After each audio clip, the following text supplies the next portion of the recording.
Hi guys, आज हम लोग वर्ल्ड हैप्पीनेस रिपोर्ट के बारे में जानेंगे। रिसेंटली इसका जो रिपोर्ट है रिलीज हुआ है यूएन सस्टेनेबल डेवलपमेंट के द्वारा, और एक काफ़ी कम्प्रिहेंसिव रिपोर्ट है। ये जो रिपोर्ट है विश्व में हैप्पीनेस या प्रसन्नता के सूचकांक के बारे में बताता है। कौन सी कंट्री में कितना प्रसन्नता है, इसके कुछ इम्पॉर्टेंट बैकग्राउंड भी होते हैं। लाइक वहाँ के लोगों की वेलबींग कितनी है, वहाँ पे हेल्थ कैसा है, एजुकेशन कैसा है, इन सब सारे पैरामीटर्स को जज करके ये सूचकांक को तैयार किया जाता है।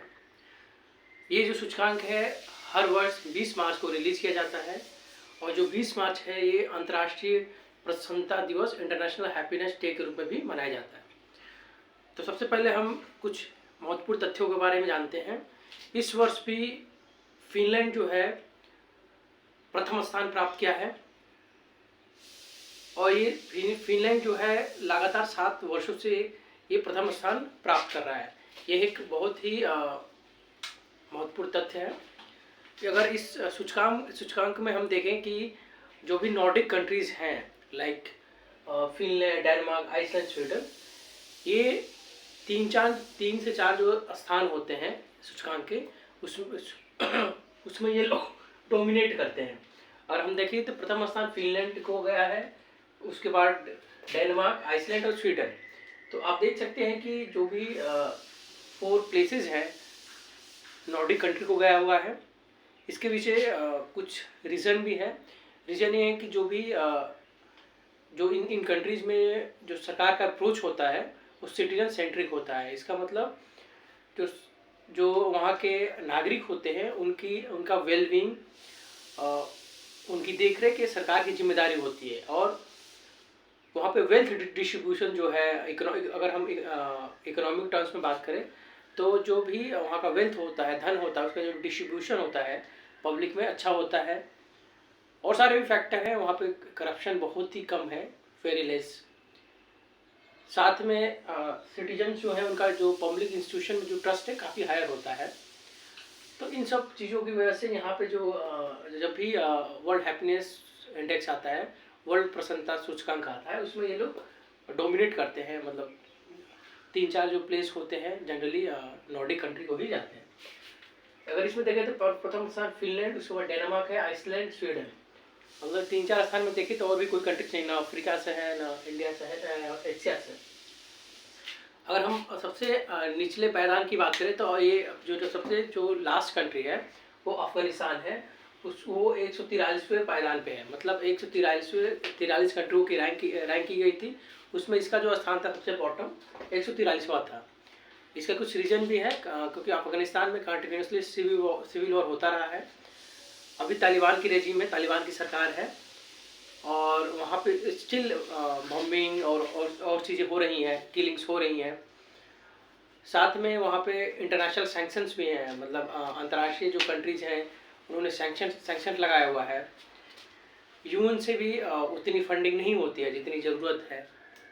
इन सब वजहों की वजह से यहाँ पे ये जो अफगानिस्तान है 143वें स्थान पे है। सबसे चौंकाने वाली बात यह है कि जो यूनाइटेड स्टेट था जनरली अंडर 20 रहता था, 20 के अंदर रहता था, लेकिन इस बार 20 से बाहर इसका जो रैंक रहा है 23rd रहा है। तो ये एक महत्वपूर्ण तथ्य हो जाता है, क्योंकि जनरली जर्मन, यूनाइटेड स्टेट ये अंडर 20 होते थे, लेकिन इस वर्ष से अंडर 20 से बाहर है। अब हम लोग भारत की तरफ रुख करते हैं, क्योंकि हमारे एग्जाम पर्सपेक्टिव से इम्पोर्टेंट होगा। भारत का जो रैंक है इस वर्ष 126 है, 126वां है। और पिछले वर्ष, गत वर्ष भी जो भारत का रैंक था 126वां था। तो रैंक में कोई चेंज नहीं हुआ है, इम्प्रूवमेंट नहीं हुआ है। एक और भी चौंकाने वाला तथ्य है कि जो भी भारत के पड़ोसी देश हैं वो भारत से अच्छा परफॉर्म कर रहे हैं। रैंक में उनका परफॉर्मेंस जो है बेटर है इंडिया से।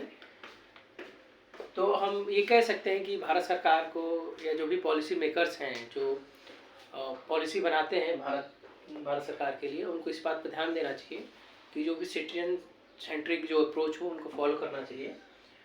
बहुत सारे रीज़न है भारत के पीछे होने के।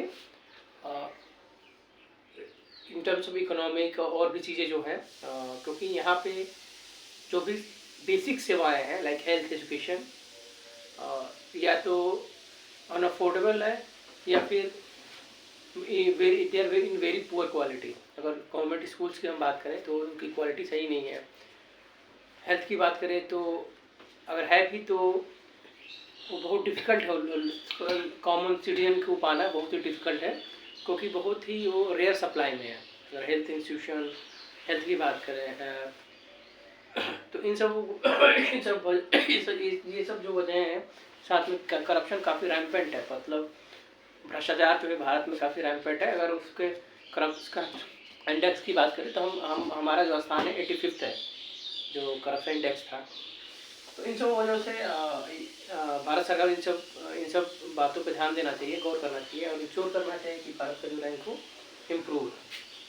अब हम जो फिनलैंड की सफलता है, फिनलैंड जो है तो फिनलैंड या जो भी नॉर्डिक कंट्रीज हैं, रीज़न क्या है कि वो हमेशा टॉप करते हैं। उसके पीछे कुछ इम्पोर्टेंट रीज़न भी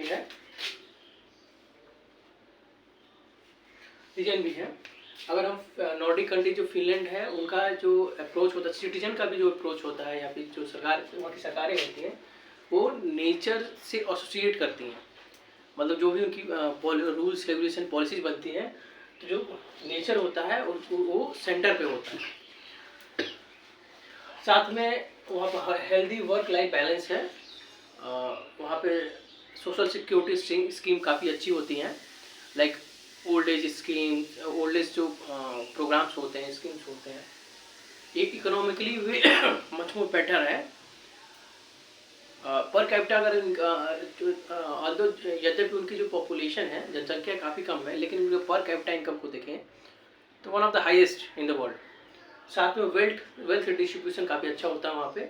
मतलब जो भी सरकारें टैक्स कलेक्ट करती हैं, जो भी मल्टीनेशनल्स ऑपरेट करते हैं वो प्रॉपर टैक्स पे करते हैं, और जो भी सिटीजन टैक्स पे करते हैं उसका जो डिस्ट्रीब्यूशन होता है, मतलब जो भी वेलफेयर स्कीम में इम्प्लीमेंटेशन होता है, जो इन्वेस्टमेंट होता है काफ़ी अच्छी तरह से होता है। साथ में जो भी वहाँ की पब्लिक है उसको पब्लिक इंस्टीट्यूशन, जो सरकारी इंस्टीट्यूशंस हैं, गवर्नमेंट की संस्थाएं हैं, उन पर काफ़ी ट्रस्ट होता है।